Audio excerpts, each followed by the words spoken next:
आपने जब से सरकार बनाई, आते ही आपने सिर्फ और सिर्फ लोगों को परेशान करने का काम किया।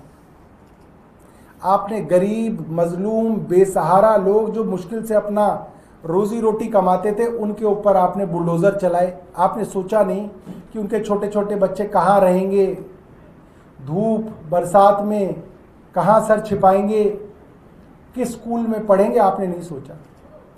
आपने गरीब लोगों के रोजगार के ऊपर बुलडोज़र चलाए, आपने उनकी रोजी रोटी के बारे में नहीं सोचा। आपने सिविल डिफेंस वॉलंटियरों को वादा किया था कि आप 60 दिन में उनको नौकरी देंगे। करीब 10,500 सिविल डिफेंस वॉलंटियर रो रहे हैं, आपने उनके बारे में नहीं सोचा।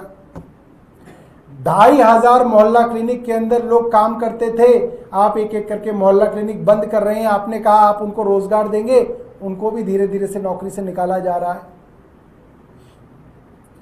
आपकी सरकार बनी 20 फरवरी को, 1 मार्च को सिरसा जी ने ऐलान कर दिया कि 31 मार्च से 10 साल पुरानी गाड़ियों को डीजल नहीं देंगे। सिरसा जी ने अनाउंस किया, किसी का ऑर्डर नहीं था, पहले उन्होंने अनाउंस कर दिया। आपकी सरकार आते ही प्राइवेट स्कूलों की फीस बढ़ गई। एक स्कूल की ऑडिट आपने कराई हो तो रिपोर्ट दिखाइए। आपने एक स्कूल की ऑडिट करा के उसकी रिपोर्ट पब्लिक नहीं करी। आपने कहा कि हम सबकी ऑडिट करा रहे हैं, एक ऑडिट रिपोर्ट आपने पब्लिक नहीं की। आपने कहा हम फीस वापस कराएंगे, एक स्कूल की फीस आपने वापस नहीं कराई।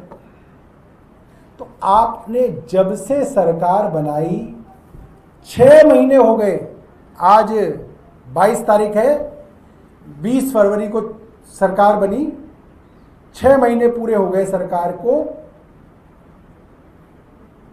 आपने सिर्फ लोगों को दुखी किया।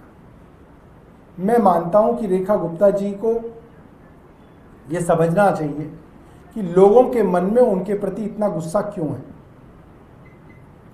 ये बात साफ है, हम हमेशा से ये बात कहते रहे हैं, आप किसी सरकार से कितना भी नाराज हों, आपको उनके किसी भी नुमाइंदे पे हमला करने का हक नहीं है। जैसे हरीश खुराना को डॉक्टर के ऊपर मारपीट करने का हक नहीं था। मगर आज सरकार को यह सोचना चाहिए कि 6 महीने में इस सरकार ने ऐसा क्या किया कि आज दिल्ली के लोग इस सरकार से इतने नाराज हैं और इतना गुस्से में हैं कि अब रेखा गुप्ता को पूरा का पूरा गाड़ियों का काफिला लेके जो है अपनी ही दिल्ली में घूमना पड़ रहा है। मैं आशा करता हूं कि सरकार इसके बारे में विचार करे।